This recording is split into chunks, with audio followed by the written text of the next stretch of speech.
এই গাইস, স্বাগতম সিনে কথা ভিডিওর আরেকটা এপিসোডে। আমার নাম রিহান এবং আজকের এই ভিডিওর ভিতরে আমরা কথা বলবো স্ট্রেঞ্জার থিংস সিজন 5 এর এপিসোড 2 নিয়ে। এপিসোড 1 এর ভিডিও কয়েক ঘন্টা আগে চ্যানেলে আপলোড হয়ে গেছে, তো যদি তুমি সেটা এখনো না দেখে থাকো তাহলে অবশ্যই গিয়ে দেখে আসবে। আর সময় অপচয় না করে চলো শুরু করা যাক এপিসোড 2 দিয়ে। এপিসোড 2 শুরু হয় ঠিক সেখান থেকেই যেখানে এপিসোড 1 শেষ হয়েছিল। একটা ডেমোগর্গন আপসাইড ডাউনের গেট খুলে হোলির ওপর আক্রমণ করে, যেখানে সে হোলিকে টেনে ছুঁড়ে মারছিল, তারপর তাকে তুলে নিয়ে নিজের সাথে আপসাইড ডাউনে নিয়ে যাওয়ার চেষ্টা করছিল। কিন্তু ঠিক তখনই হোলি কোনোভাবে তার হাত থেকে বের হয়ে নিজের মায়ের কাছে ধরে ফিরে যায়। এইসব শব্দ শুনে হোলির বাবা বাইরে উঠানের দিক থেকে ঘুরে ঢুকতেই ডেমোগর্গনকে দেখতে পায়। তিনি গলফ স্টিক দিয়ে তার উপর হামলা করতে চান, কিন্তু ডেমোগর্গনের এক থাবায় হোলির বাবা খুব বাজেভাবে আহত হয়ে পড়ে যান। এই সুযোগে হোলি আর তার মা দৌড়ে নিচতলায় নেমে যায়, কিন্তু নেমে যেতে গিয়ে হোলির মা স্লিপ করে পড়ে যায়। আর ঠিক তখনই ডেমোগর্গন দুজনের উপর আক্রমণ করতে যাবে, কিন্তু হোলির মা একটি ওয়াইন বোতল ভেঙে সেটি দিয়ে ডেমোগর্গনের উপর যথেষ্ট জোরে আক্রমণ করে। এতে ডেমোগর্গনের অনেকাংশই পটাপট কেটে যায়। আরেকদিকে দেখা যায় নেন্সি আর 11 গাড়ি নিয়ে হোলিকে বাঁচাতে নেন্সির বাড়ির দিকে যাচ্ছে। একই সময় মাইক আর লুকাস সাইকেল চালিয়ে সেদিকে যাচ্ছে।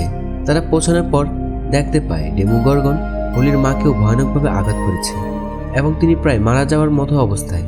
আর ঠিক তখনই ডেমোগর্গন 11 আর ন্যান্সির সামনে হোলিকে তুলে নিয়ে আপসাইড ডাউনে অদৃশ্য হয়ে যায়।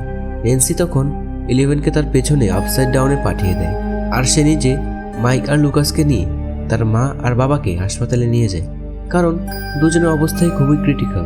হাসপাতালে ন্যান্সির বাবা মায়ের চিকিৎসা চলার সময় মাইক, লুকাস আর ন্যান্সি বাইরে বসেছিল। তখনই মাইক আর ন্যান্সির মধ্যে বড়সড় তর্ক শুরু হয়ে যায়। ন্যান্সি বলে ভ্যাকনা আগে থেকেই তাকে স্বপ্নে এসব দেখিয়েছিল, কিন্তু তাদের কেউ তাকে বিশ্বাস করেনি, তাই এইসব ঘটেছে। যদি ন্যান্সি আর তার বন্ধুরা আরেকটু সিরিয়াস হতো তাহলে হয়তো তার বাবা মায়ের সাথে এসব ঘটতো না। তর্কের মাঝে লুকাস ইম্পর্টেন্ট একটা পয়েন্ট তুলে ধরে। সে বলে সবাই খুব অদ্ভুত, যদি ভ্যাকনার উদ্দেশ্য সত্যি শুধু ন্যান্সির উপর প্রতিশোধ নেওয়া হতো তাহলে সে তার বাবা মাকেও মেরে ফেলতো, হোলিকেও মেরে ফেলতো, কিন্তু এখানে সে দুজনকেই বেঁচে থাকতে দিয়েছে আর ডেমোগর্গন দিয়ে হোলিকে তুলে নিয়ে গেছে। ঠিক সেই একইভাবে যেভাবে বছর কয়েক আগে উইল উধাও হয়েছিল। তার উপর লুকাস আরও বলে হোলির নিখোঁজ হওয়ার তারিখ 3 নভেম্বর, আর বছর কয়েক আগে উইল উধাও হয়েছিল 6 নভেম্বর। সে বলে এগুলো কাকতালীয় নয়, এটা ভ্যাকনার পরিকল্পনা হতে পারে না। এদিকে মিলিটারি ন্যান্সির বাড়িতে তদন্ত করতে আসে। ক্রাইম সিন দেখে মিলিটারি হেড ভাবে ন্যান্সি এখানে একা আসেনি, তার সাথে অবশ্যই 11 ছিল, তাই সে এলাকার সব সিসিটিভি ফুটেজ দাবি করে। অন্যদিকে 11কে দেখা যায় আপসাইড ডাউন হোলিকে খুঁজতে। ঠিক তখনই জঙ্গলের দিকে একটা শব্দ শুনে। সেভাবে ডেমোগর্গন আক্রমণ করবে, তাই নিজের শক্তি দিয়ে না দেখে একটি অ্যাটাক করে, কিন্তু সে এটা গিয়ে লাগে হপারের উপর। সে কিছুক্ষণ আগেই আপসাইড ডাউনে প্রবেশ করেছিল মিলিটারি ভ্যানের মাধ্যমে। 11 হপারকে দেখে খুবই ভয় পেয়ে যায়, কারণ সে না বুঝে একটি আক্রমণ করে বসেছে, যার জন্য হপার অনেক ব্যথা পেয়েছে। তারপর 11 জানে হপারকে এখানে হোলি আছে, তাকে ডেমোগর্গন তুলে নিয়ে এসেছে, তাকে খুঁজে বের করতে হবে। তারা দুজন আবার পথ ধরল।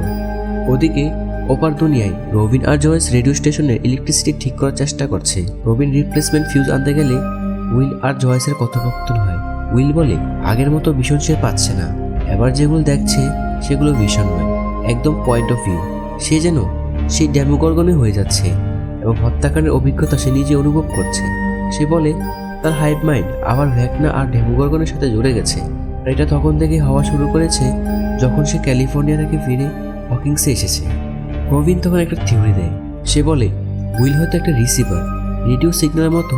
যখন সে ভ্যাকনার কাছে আসে তখনই সিগন্যাল পায়। উইল তখন বলে যদি সে সত্যি রিসিভার হয় তাহলে সে বাইরে গিয়ে হোলিকে খুঁজলে সহজেই তারা তাকে পেয়ে যাবে, কারণ যেখানে কানেকশন বেশ শক্তিশালী হবে সেখানেই হোলিও থাকবে। কিন্তু এটা শুনে উইলের মা জয়েস খুব রেগে যায় এবং উইলকে যাওয়া নিষেধ করে। এদিকে স্টিভ, জোনাথন আর ডাস্টিনের ঘটনা চলে। তাদের গাড়ি নষ্ট হয়ে গেছে, সাহায্য চাইছে। ন্যান্সিকে নিয়ে স্টিভ আর জোনাথনের মধ্যে তর্ক হয়। ঠিক তখন হাজির হয় জাস্টিন, যার মুখ পুরো থেতলে দেওয়া, কারণ কিছুক্ষণ আগে কবরস্থানে ডাস্টিনকে অনেক মারধর করে। আপসাইড ডাউনে হপার খুব রাগে ফেটে পড়ে 11-এর উপর, কারণ সে গাড়িতে করে ন্যান্সির বাড়িতে কেন গিয়েছে, টানেল ব্যবহার করেনি কেন। এতে মিলিটারি বুঝে গেছে 11 আপসাইড ডাউনে আছে, যে কোনো সময় তারা তাকে শিকার করতে আসবে। এক সময় তারা ডেমোগর্গনের রক্ত দেখে, সেটা অনুসরণ শুরু করে। তখনই হাসপাতালে মাইক ন্যান্সিকে বলে তার মাথায় একটা থিওরি এসেছে। হোলি যে রহস্যময় মানুষের কথা বলতো, সে আজ সকালে হোলিকে হকিন্সের দানব আছে বলে সতর্ক করেছিল। সে হয়তো হোলিকে বাঁচানোর চেষ্টা করছিল, তাই এই মানুষকে খুঁজে বের করতে পারলে হোলিকেও পাওয়া যাবে। তারা হাসপাতালের স্টাফ সেজে ন্যান্সির মায়ের কাছে যায়, কারণ ক্রিটিক্যাল কন্ডিশনের জন্য আসল পরিচয় দেখা করতে দেওয়া হচ্ছিল না। এদিকে স্টিভ, জোনাথন আর ডাস্টিনের দ্বন্দ্ব চরমে ওঠে। তাদের সম্পর্ক পুরো বদলে গেছে এই সিজনে। অন্যদিকে রবিন জয়েসকে মিথ্যা বলে যে তাকে রেডিও টাওয়ার যেতে হবে, আর এর জন্য দুজনের সাহায্য লাগবে। তারপর সে উইলকে নিয়ে বেরিয়ে আসে। সে বলে উইলের প্ল্যান ঠিক আছে, তাই নিয়ম ভেঙে হলেও তাকে সাহায্য করবে। তারা দুজনে ভ্যাকনাকে খুঁজতে জঙ্গলে যায়। আপসাইড ডাউনের মিলিটারি বেসে 11-এর সিসিটিভি ছবি পৌঁছায়। মিলিটারি এখন জানে সে আপসাইড ডাউনে আছে।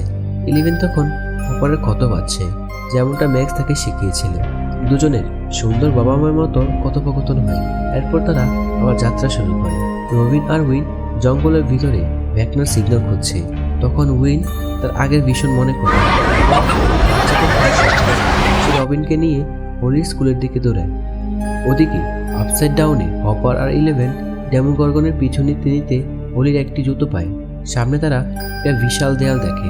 দেখা যায় আপসাইড ডাউনের ভিতরে ভ্যাকনা এমন একটা জায়গা বানিয়েছে যার ওপারে 11 কিছুই সেন্স করতে পারছে না।